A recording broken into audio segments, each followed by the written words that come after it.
Well, I've got the AgfaFlex working again. I had to take out the shutter. You disassemble the front mount and everything to get into the shutter and into the front of the camera. The shutter was hanging up because the return spring had fallen off inside, so the shutter leaves wouldn't shut. The AgfaFlex, or Ambiflex, or Colorflex, depending on where it was sold, was made by Agfa in the 60s, I believe, and some had interchangeable lenses like mine. Some did not. Some just had the 50mm, and they're very hard to tell apart with a lens on them, other than here is the lens release on the removable lens ones.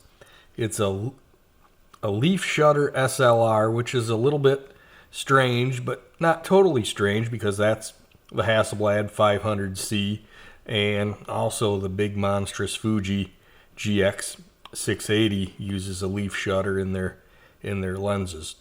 It's mounted behind the lens, so you don't have to have a shutter in every lens. But when you cock it, it opens up the shutter, and then it opens the shutter again when it takes a picture. Like that.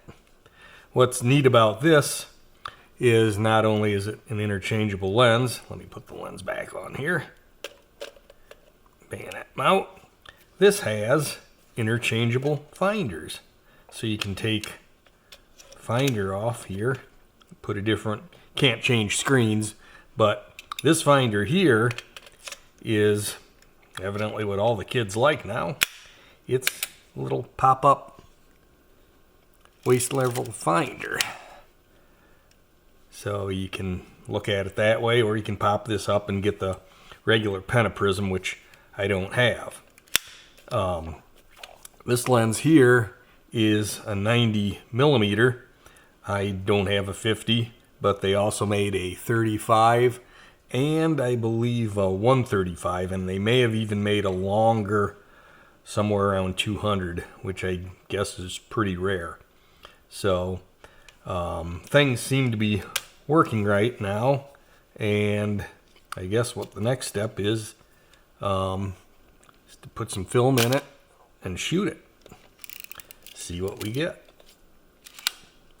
It's just kind of a neat piece of German engineering from the 60s. And as we all know, the Japanese pretty much took over the single lens reflex market shortly thereafter. But really a beautifully made camera. I'm going to see how it works for pictures.